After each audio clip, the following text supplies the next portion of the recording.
이 사람은 11번째 아들로 태어났습니다. 태어날 때부터 아버지의 아주 특별한 사랑을 받으면서 캐터넷 파심, 색동옷을 입었습니다. 특별한 꿈도 잘 꿨습니다. 그 꿈을 꾸면 식구들에게 자랑 삼아 이야기도 하였습니다. 형들이 그걸 보고 꿈쟁이라고 부르기도 했습니다. 하지만 그는 형들의 미움을 받아서 먼 나라 이집트의 종으로 팔려갔습니다. 울부짖고 애원했지만 형들은 뒤도 돌아보지 않았습니다. 이 사람 누굴까요? 어떻게 하셨어요? 네, 맞습니다. 요셉이죠.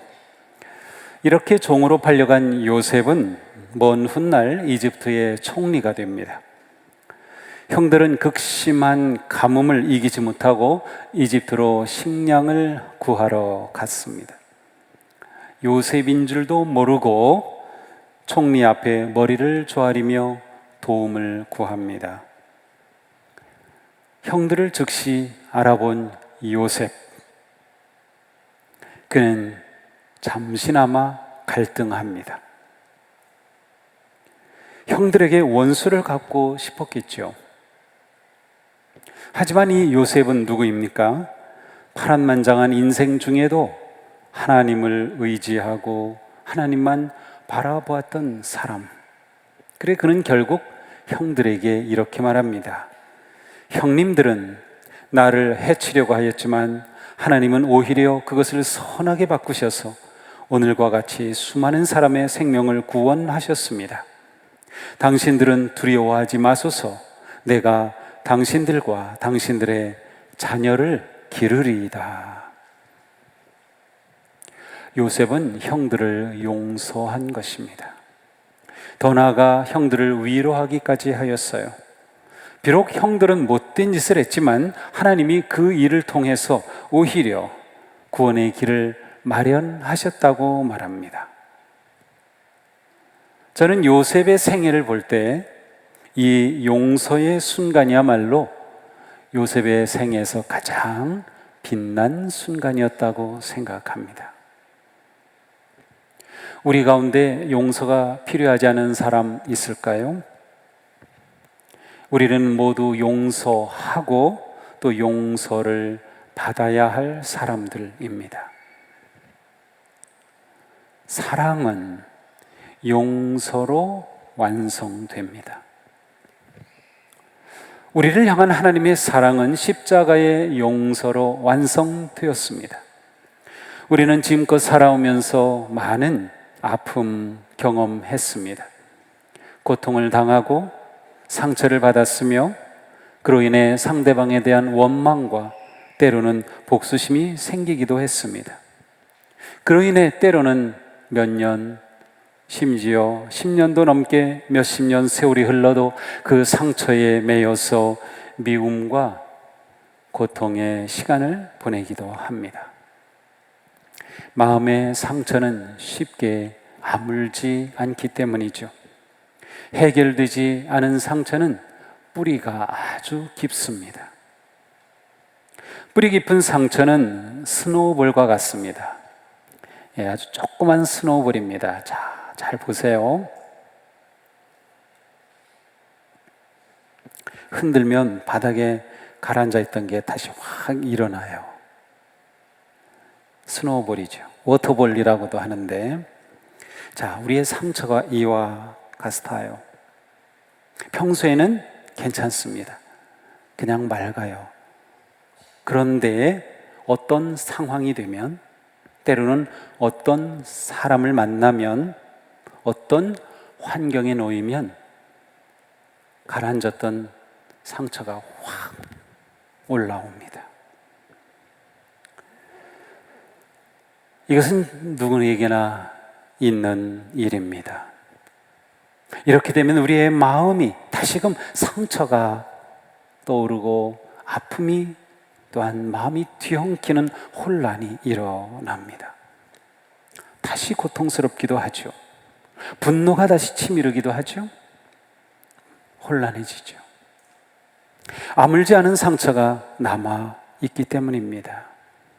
이렇게 상처가 아물지 않고 남아 있으면 우리의 영적 성장에 큰 장애물이 됩니다. 과거의 상처에 얽매이면 누구도 앞으로 나아갈 수 없습니다. 깊은 상처는 우리의 영적 생활을 무기력하게 만듭니다. 용서는 이 문제를 해결하는 것입니다. 사도 바울은 말씀합니다. 모든 악독과 격정과 분노와 소란과 욕설은 모든 악의와 함께 내버리십시오. 서로 친절히 대하며 불쌍히 여기며 하나님께서 그리스도 안에서 여러분을 용서하신 것과 같이 서로 용서하십시오. 보통 용서를 말하면 용서의 조건을 답니다. 내게 사과하면, 자신의 잘못을 인정하면, 자기가 잘못했다고 고백하고 고치겠다고 하면 용서하겠다는 것이죠. 그러나 용서의 조건을 달면 실제로 우리가 용서할 일은 많지 않을 것입니다. 성경이 말씀하는 용서는 조건과 상관없는 용서입니다. 무조건적인 용서입니다. 용서는 상대방이 받을 만한 자격이나 가치가 없음에도 불구하고 베푸는 진정한 사랑입니다. 물론 상대방이 잘못했다고 뉘우치든지 그렇게 말해준다면, 또 사과한다면 그것은 더할 나위 없이 좋은 일입니다. 그러나 그렇지 않은 경우가 많아요. 그렇지 않기 때문에 상처가 되는 것이죠. 예수님은 십자가에서 기도하셨습니다. 아버지, 저 사람들을 용서하여 주십시오. 저 사람들은 자기네가 무슨 일을 하는지를 알지 못합니다. 자, 예수님은 자신을 십자가에 못 박은 그들은 무슨 짓 하는지도 알지도 못하는데 예수님은 그들을 용서하는 기도를 하셨습니다. 이런 용서는 사실 우리의 결심과 노력으로는 불가능합니다. 왜냐하면 우리에게는 진정으로 용서할 능력이 없기 때문입니다. 용서의 능력은 예수 그리스도에게서 옵니다. 우리를 위한 예수 그리스도의 용서가 우리가 서로 용서하는 출발이 되는 거죠. 사도 바울은 말씀합니다. 우리가 아직 죄인 되었을 때에 그리스도께서 우리를 위하여 죽으심으로 하나님께서 우리에 대한 자기의 사랑을, 자기의 용서를 확증하셨느니라. 우리가 아직 죄인 되었을 때입니다. 우리가 회개도 하지 않았을 때예요. 하나님은 이미 사랑 안에서 예수 그리스도를 통하여 우리를 용서하셨습니다. 사실은 이것이 복음의 비밀입니다. 예수 그리스도의 십자가의 그 사랑은 곧 용서의 십자가입니다. 우리가 예수 그리스도의 십자가 용서의 은혜와 사랑을 믿을 때 그 믿음에서부터 우리의 용서의 삶이 시작되는 겁니다. 어느 날 베드로가 예수님께 와서 묻습니다. 주님, 내 형제가 나에게 자꾸 죄를 지으면 몇 번이나 용서하여 주어야 합니까? 7번까지 하여야 합니까? 예수님이 대답하시죠. 7번만이 아니라 70번을 7번이라도 하여야 한다. 그리고 나서 예수님은 한 이야기를 들려주십니다. 어떤 왕이 그에게 빚을 진 그러한 종들과 채무 계산을 하게 되었어요. 그런데 거기에 1만 달란트를 빚진 종이 끌려왔습니다. 임금은 빚을 갚지 않은 그 종에게 모든 것, 심지어 아내까지 팔아서라도, 자식을 팔아서라도 갚으라고 다그칩니다. 그러나 이 사람은 갚을 능력 자체가 없어요. 제발 참아달라고 꼭 갚겠다고 애원합니다. 임금은 이 종을 불쌍히 여겨서 1만 달란트를 탕감해 주었습니다. 1만 달란트 감이 안 오죠. 그래서 여러분이 지금 아무렇지도 않은 거예요. 알았다면 눈이 휘둥그러졌을 텐데. 이 당시에 보통 노동할 때 하루 품삯을 1데나리온이라고 합니다. 그러면 우리로 쉽게 그냥 10만 원이라고 해봐요. 1달란트는 6천 데나리온입니다. 1만 달란트, 우리 돈으로 계산하면 6조 원입니다. 이제 놀라시네요. 맞습니다. 6조 원이에요. 엄청난 돈이에요. 이 6조 원을 탕감받은 이 사람, 야, 임금이 이렇게 용서해 준 겁니다. 탕감해 준 거예요. 그런데 이 사람이 너무나도 기분 좋아요. 기분으로 좋아서 집으로 가다가 자기에게 100데나리온 빚진 사람을 만났습니다. 1,000만 원이죠. 그런데 이 사람 보고, 너 나한테 빚진 거 있지? 왜 그거 안 갚아? 빨리 갚아. 제발 기다려달라고 하는데 이 사람을 감옥에 쳐넣습니다. 아니, 자기는 6조 원 탕감받았는데 자기에게 1,000만 원 빚진 사람을 탕감해 주지 못하는 겁니다. 이렇게 용서가 어려운 겁니다. 우리의 마음이 바로 이러한 것이죠. 임금이 이 소식을 들었어요. 노발대발했겠죠. 그래서 이 사람 다시 불러와. 임금이니까 임금이 말하면 법이에요. 약한 종아, 내가 애원하기에 나는 너에게 그 빚을 다 없애주었다. 내가 너를 불쌍히 여긴 것처럼 너도 내 동료를 불쌍히 여겼어야 할 것이 아니냐. 결국 큰 빚을 탕감받았던 이 사람은 감옥에 갇혔습니다. 이 이야기를 마무리하면서 예수님은 이렇게 말씀하셨어요. 너희가 각각 진심으로 자기 형제 자매를 용서해 주지 않으면 나의 하늘 아버지께서도 너희에게 그와 같이 하실 것이다. 용서라는 단어는 실제로 탕감이라는 단어와 같은 단어입니다. 비슷한 단어가 아니라 그 같은 단어예요. 주기도문에서 우리에게 잘못한 사람을 우리가 우리에게 잘못한 사람을 용서해 준 것 같이 우리의 죄를 용서하여 주시고 사하여 주시고, 이것은 영어 주기도문 가운데는 우리가 우리에게 빚진 자를 탕감하여 준 것 같이 우리의 빚을 탕감하여 주시고 라고 번역한 주기도문이 있어요. 맞는 번역입니다. 그러면 우리 자신은 1만 달란트 빚진 사람입니까? 아니면 100데나리온 빚진 사람입니까? 내가 1만 달란트 빚진 사람이다 라고 생각하는 사람이라면 오늘 말씀을 진지하게 받아야 할 겁니다. 우리는 모두 1만 달란트 탕감받은 자들이고요. 그리고 나에게 잘못한 그 사람은 내게 100데나리온 빚진 자와 같습니다. 사실 6조 원이라는 것은 갚을 수 없는 액수입니다. 예수님은 바로 그 점에서 이렇게 말씀하신 거예요. 이것은 도저히 갚을 수 없어요. 유일하게 한 가지 방법밖에 없어요. 탕감밖에는 없어요. 탕감밖에는. 우리가 그런 존재가 아닙니까? 성경은 말씀합니다. 죄의 삭은 사망이다. 그런데 하나님께서 우리의 죄를 탕감해 주시지 않는다면 우리는 죄성을 가지고 태어나 죄인이기 때문에 그 죄를 갚을 길이 없는 겁니다. 그래서 하나님은 바로 예수 그리스도의 십자가를 통하여 우리의 죄를 탕감하여 주시고 그 엄청난 짐을 벗겨주셔서 우리에게 구원과 자유의 기쁨을 주신 겁니다. 반면에 우리가 용서해야 할 것은 100데나리온짜리에 불과한 것이죠. 예수님은 물으십니다. 내가 너를 불쌍히 여긴 것처럼 내가 널 용서한 것처럼 너도 내 동료를 불쌍히 여겼어야 하지 않겠느냐.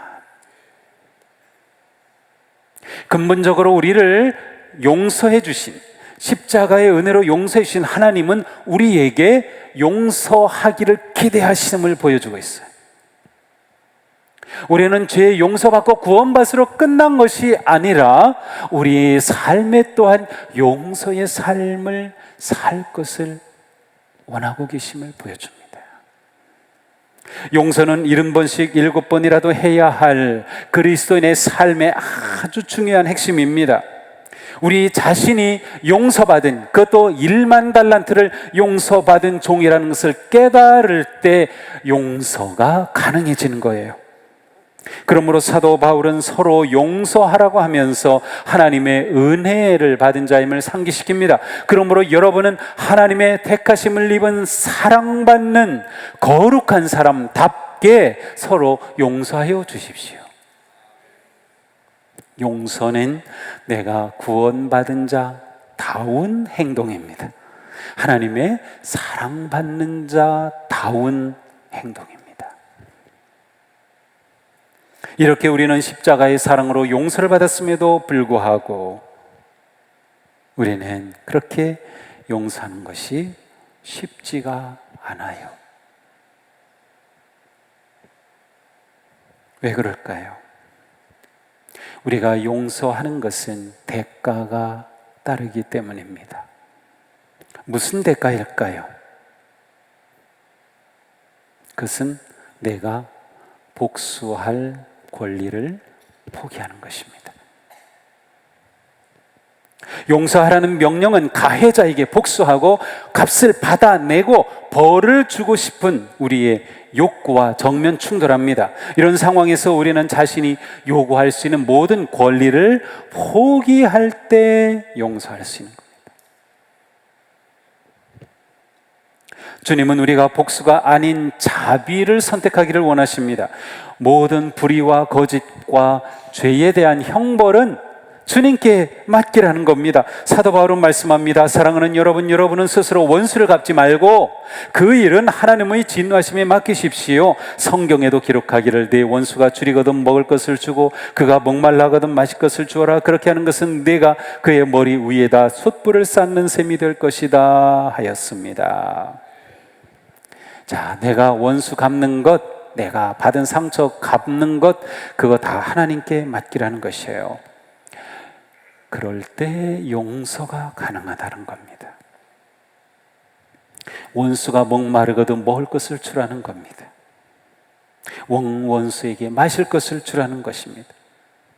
그 머리 위에다가 숯불을 쌓아두라는 것이에요. 머리에다가 숯불을 쌓으면 큰일 나죠. 이게 뜨거워서 어떻게 됩니까? 예. 근데 이 해석은 뭐 여러 가지가 있는데 그냥 우리가 쉽게 이해하기 쉬운 거는 얼굴이 화끈거리도록 내게 잘못한 사람을 그렇게 용서하고 품어주라. 세상에서는 가해자가 더 잘 될 수도 있어요. 우리가 그런 거 보면 막 화가 나죠. 세상에서는 내게 피해를 준 사람이 더 잘 될 수 있어요. 분노가 솟구치죠. 그래도 그 모든 것을 주님께 맡기라는 것입니다. 깊고 큰 상처일수록 주님께 맡겨야 합니다. 용서하려면 믿음이 필요한 이유가 여기에 있습니다. 참된 용서를 하려면 깊고 견고한 신앙이 필요합니다. 우리의 믿음의 깊이와 넓이는 용서의 삶으로 나타납니다. 우리는 어떤 상황에서도 하나님의 신실하심을 의지할 수 있어요. 우리는 어떤 상황에서도 하나님이 결국 어떤 일이든 선하게 바꾸시고 모든 일이 협력하여 선을 이루게 하신다고 하는 믿음이 우리에게는 있습니다. 바로 이 믿음을 가질 때 용서하게 되는 거죠. 그러면 주님은 이 힘든 용서, 왜 용서하라고 명령하셨을까요? 용서는 바로 우리 자신을 위한 것이기 때문입니다.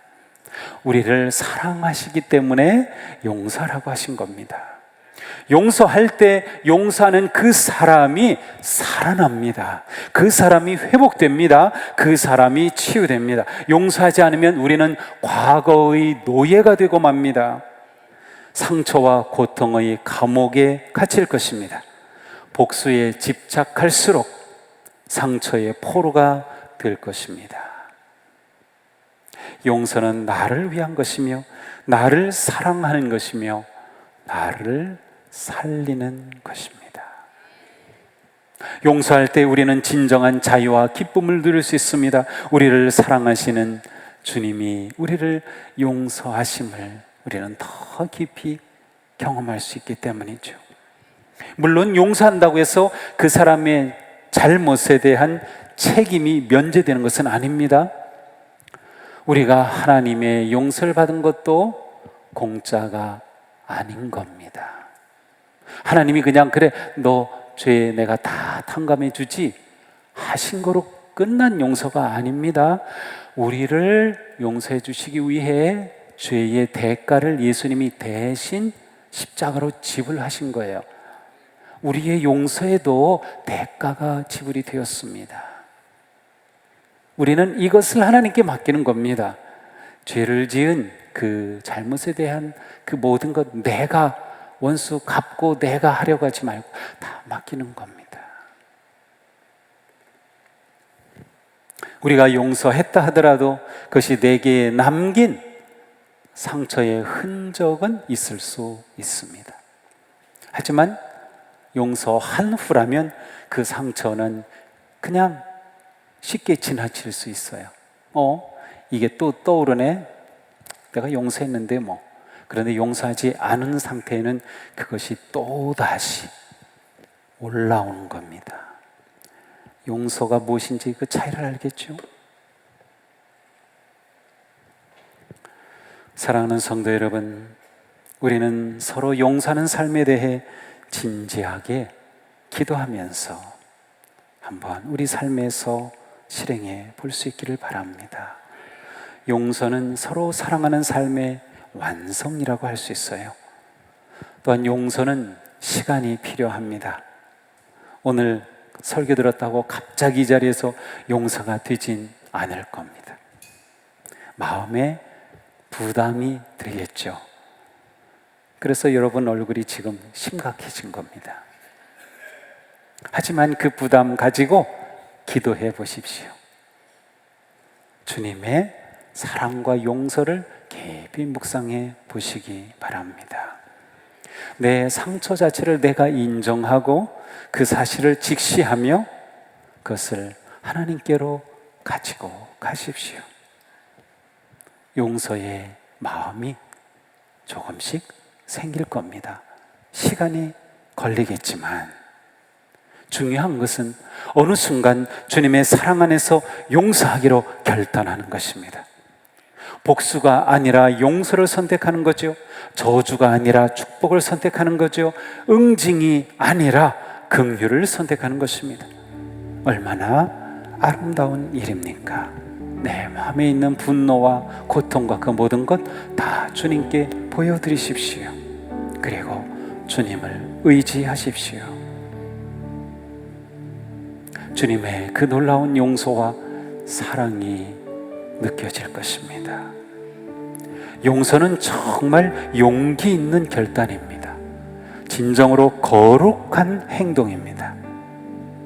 우리 모두 서로 사랑하고 용서하는 삶으로 빛나는 행복한 성도들이 되기를 주님의 이름으로 축복합니다.